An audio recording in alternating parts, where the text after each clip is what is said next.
Hallelujah. प्रभु यीशु ख्रीष्ट सृष्टिकर्ता अटंती। प्रभु यीशु ख्रीष्ट आरोग्यदाता अटंती। हालेलुया। जे कई प्रभु यीशु ख्रीष्ट ठारे विश्वास करे से सत्यता जानी जाए, परित्राण पाए, मुक्ति पाए। आ जे कोनोसी रोग रे दुख रे कष्ट रे थिले मध्य प्रभु ताको सुस्थ करी पारंती। समस्त को सुस्थ करूना, सुस्थ करी पारंती, किंतु समस्त को सुस्थ करूना। कारण ईश्वर इच्छा सर्वोपरि अटे। कई मृत्यु द्वारा प्रभुकर गौरव करिवे। वाक्य लिखा जाए पितरक विषय प्रभु यीशु कहले, तुम्हें जुवा थिबा अवस्था रे अपना कटिबंधन करुथिल, जेउ इच्छा से आड़े जाउथिल, किंतु समय आसुची जेतेबेले अन्य जने तुमर कटिबंधन करिवो, आ जो आड़े तुमे जीवा को इच्छा करू नथिबो से आड़े को ठिने जीवो। एपरि समय आसुची। आ तापर लिखा अछि, पितर की प्रकार मरण द्वारा ईश्वरकर गौरव करिवे, ए विषय प्रभु यीशु तांको कथा कहिले। मरण द्वारा मध्य ईश्वरकर गौरव हुए। मृत्यु चिर विच्छेद नुहे। प्रभु ईश्वर मृत्युर सृष्टिकर्ता अटंती। से जीवन एवं मृत्युर सृष्टिकर्ता अटंती। एदन उद्यान रे से मृत्यु को रखिदेले, कहले एई वृक्षर फल खाइले तुमे नितांत मरिबो। ये अति सुंदर एक गभीर रहस्यजनक कथा अटे। एई मृत्यु को प्रभु रखिले काहेकि? संक्षेप रे जदि कहिबी, आज ध्यान अन्य सब्जेक्ट अछि, तेणु या भीतर बेसी बेसी जीवी ना, संक्षेप रे केवल सूचित करबा को इच्छा करिबी। मृत्यु ईश्वरकर योजना अंतर्भुक्त अटे। आ मनुष्य निमंते प्रभु मृत्यु निरूपण करि रखिछन। सेति पे एप्रिल 9 पर्व 27 पद रे लिखा जाए, मनुष्य मानक निमंते जेपरि थरे मात्र मृत्यु ओ ताहा परे विचार निरूपित अछि। निरूपित अछि। It is appointed unto man once to die. मनुष्य मानक निमंते थरे मात्र मृत्यु निरूपित होयछि। God has appointed death for every man. प्रत्येक मनुष्य निमंते मृत्यु को निरूपण करिछि। काहे कि तार गोटे सुंदर पार्श्व होछि, बिकॉज़ ही लव्स अस। से हमन को प्रेम करंती। प्रथम करंती 15 पर्व 50-51 पद रे लिखा जाए, रक्त मांस ईश्वर को राज्य अधिकार करी पारे नाही। रक्त मांस रे थिले ईश्वर को राज्य अधिकार करी पारिबा नाही। तेणु रक्त मांस रूपांतरित हेबा दरकार, परिवर्तित हेबा दरकार। ए रक्त मांस परित्याग करिबा दरकार। आ रक्त मांस परित्याग करिबार प्रोसेस को ही मृत्यु बोली नाम दिया जाए। तेरे मृत्यु को प्रभु रखिले काहेकि? कारण मनुष्य को भूमिर धूलिरु निर्माण कले। भूमिर धूलिरु परमेश्वर निर्माण करि अछंती।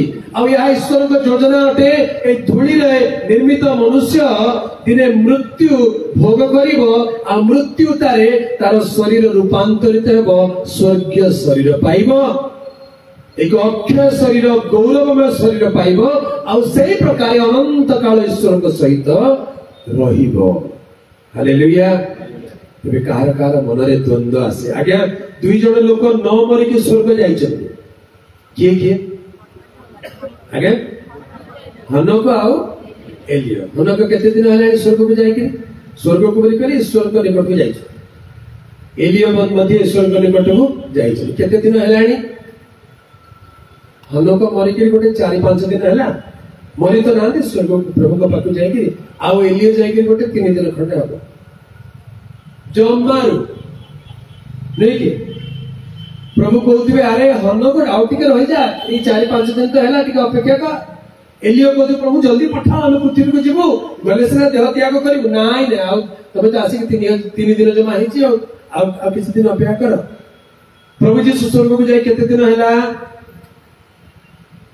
स्वर्ग आरोहण करिकरी मात्र 2 दिन हेछि। केते दिन हेछि? एई 2 दिन तळर कथा। मु जो 2 दिन 3 दिन 5 दिन कथा कहूची, आपण माने होय तो बुझी गलेनी। कहबार अर्थ कोन? वाक्य रे लिखा जाए, ईश्वर को निकट रे एक दिन 1,000 वर्ष तुल्य, 1,000 वर्ष एक दिन तुल्य। एही विशेष कथा भूली जाओ ना। तमने हनक जाई कि 4-5 हजार वर्ष हेलानी। प्रभु कहते यही तो 4 दिन है। प्रभु कहते मो पाखे 4 दिन है। एलिया को कहते 3 दिन है। प्रभु जीशु को कहते रही था 2 दिन जीव जीवन। हालेलुया। पृथ्वी रे लोक मानक भाई बहुत अधिक समय लागुची, किंतु ईश्वर को सम्मुख रे ए विषय को हमें भूली न जाओ। किंतु हनक एलिया शरीर रे ऊर्ध्व को नीत होइछन्ति सत्य, किंतु वाक्य प्रमाण करे से माने चिरकाल से प्रकार रही पारिबे नहीं। से माने को आसीबा को पड़िबो, पुणी पृथ्वी को फेरी आसीबे। आउ ए पृथ्वी रे से माने देह त्याग करिवे, मृत्यु वरण करिवे, तापरे पुनरुत्थित हेबे एवं पुनरुत्थित शरीर रे स्वर्ग को आरोहण करिके चलिছে। हालेलुया। तेणु मृत्यु ईश्वर का एक सुंदर योजना अटे। प्रभु को निकट रे आमन को चिरकाल रहिबा पई प्रभु आमन को प्रस्तुत करंती।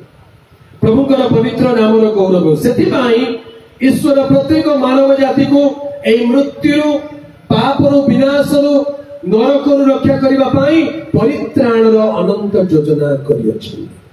आ से परित्राण केवल गोटिए देश रे, जाति रे, भाषा रे, वर्ण रे, कुल रे कि कुटुंब रे सीमित करि रखिले नाही, ता समग्र विश्ववासी को निमंत्रण उन्मुक्त करिदेले।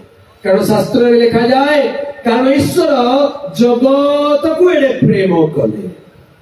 सेठी लिखा जाए नहीं, ईश्वर इस्राएल को एते प्रेम कले। पुरातन नियम इस्राएल को अधिक फोकस करा जाए।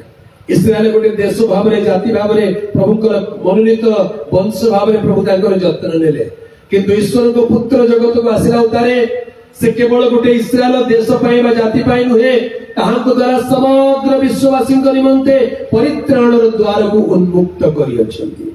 सेति पे लिखा जाए, ईश्वर जगत को एडे प्रेम कले जे से आपनर एकमात्र अद्वितीय पुत्र को दान कले, जेपरि जे केही ताहांक ठारे विश्वास करे से विनष्ट न होई अनंत जीवन प्राप्त हुए। प्रभुकर पवित्र नाम गौरव हो। यह ही सुसमाचार अटे, आ यह ईश्वर योजना अटे। तेबे प्रभु यीशु ख्रीष्टंकर सेवा कार्य समाप्त हेला उतारे क्रूस रे बलिकृत हेले, 3 दिन 3 रात्रि समाधि रे रखा गले, पुनरुत्थित होई उठिला उतारे 40 दिन पृथ्वी रे शिष्य मानक सहित रहिले एवं 40तम दिन रे स्वर्गारोहण करी पितांक निकट को चली जाय अछि। जीवा आगुरु कहिसथि आमे शीघ्र आसीबा, पुनर्बार आसीबा, आ तुमे आम अपेक्षा रे रही थाओ। प्रभु को नाम रो गौरव हो। तबे एही समय अवधि मध्य रे ईश्वर चाहंती पृथ्वी रे समस्त सुसमाचार सुनंतु। सेति पई से कहले समुदाय जगत को जाओ, समस्त जाति निकट रे सुसमाचार प्रचार करो। हालेलुया। दिने जणे मते कहले आज्ञा आम धर्म आमको, तम धर्म तुमको, आमे तुमर विरोध करूनु, आमे तो आम धर्म को लेकी घरे बसी के आमे हमर पूजा पाठ कर खुशी रहलु, तमे काहे के बाहर को बाहर जे चित्कार करके प्रचार करूछो, आमे तो करूनु, तमे काहे करूछो? आम धर्म आमको, तम धर्म तुमको, तमे तम धर्म पालन कर के मना करछि। तमे जो कन्वर्सन गुडा करूछो सेहिति पय माड खाउछो, काहे के कथा करूछो, काहे के प्रचार काम काहे की करूछो? मु कहले मु कोन करबी, मु जाको प्रभु बोली मानिछि से आदेश देइछथि, जाओ प्रचार कर। तमे जाको मानछो से किछ कहि ना, से कहितबे तमे बसित पाओ, से कहितबे मते अमुक दियो समुक दियो। मोर प्रभु कहिछन्ति बाहर को जाओ, समस्त को जणाओ बोली कहिछन्ति, मु काहा कथा मानिबी मते कुहो। हालेलुया। प्रभु यीशु ख्रीष्टंकर महान आदेश, समुदाय जगत को जाओ, समस्त जाति निकट रे सुसमाचार प्रचार कर। सेथि पई 12 जन शिष्य को मनोनीत कले, किंतु 12 जन शिष्यंकर योजना भिन्न प्रकार। प्रभु कहले नूतन सृष्टि रे मनुष्य पुत्र पृथ्वी पृष्ठ रे सिंहासन उपवेशन करी शासन कला बेले तुम्हे माने मोर अनुगामी होई अछि जे तुम्हे माने मध्य 12 सिंहासन उपवेशन करी इस्राएल रो 12 गोष्ठी को शासन करिवो। ए 12 जन प्रेरितंकर डेस्टिनेशन कोन हबो? They are restricted to 12 tribes only. ताले पृथ्वी रे तो अन्य जाति अनेक अछंती, विजाति अनेक अछंती, सेमानक पई सुसमाचार केमिति हेबो? जणे व्यक्ति को प्रभु धरिले, तांको नाम थिला साउल, तारस नगरर साउल। प्रभु तांको धरिले आउ से जतेबेले जानिले प्रभु को योजना से गालातियो 1 पर्व 15 पदरे कहउचंती जे मातार गर्भर मते पृथक करिथिले से जतेबेले संतुष्ट हेले आपना प्रिय पुत्र को मो निकटरे प्रकाश करिबा पई जेपरि मु विजाति मानक निकटरे सुसमाचार प्रचार करे। हालेलुया।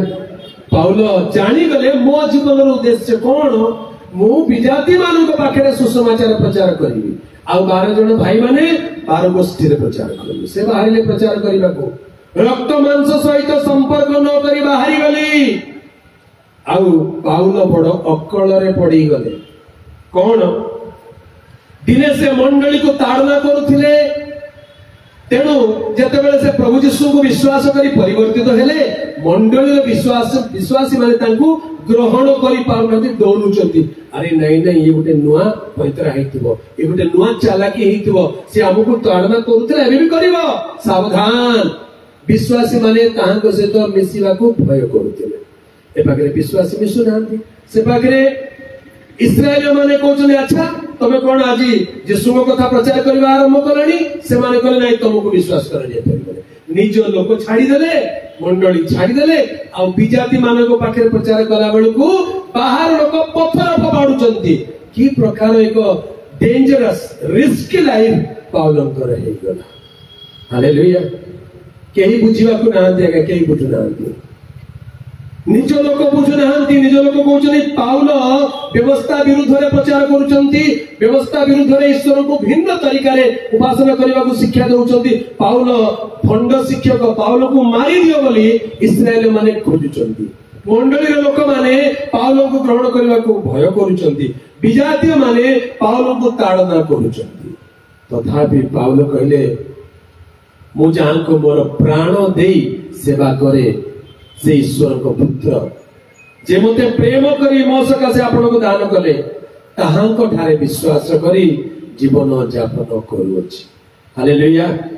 तबे एई सब बैकग्राउंड एई सब पृष्ठभूमि को जदी मन रे रखी आजिर सेवा कार्यर परिस्थिति को हम देखिबा ताले एटा बहुत सहज 11 पर्व लिखा जाए प्रेरित 11 पर्व लिखा जाए जे सुसमाचार प्रचार करूथिले किंतु कहानी कोटर प्रचार करूथिले केवल जिहुदी मानक बिना आ कहानी कोटर वाक्य प्रचार करू नथिले 11 पर्व 19 पद 19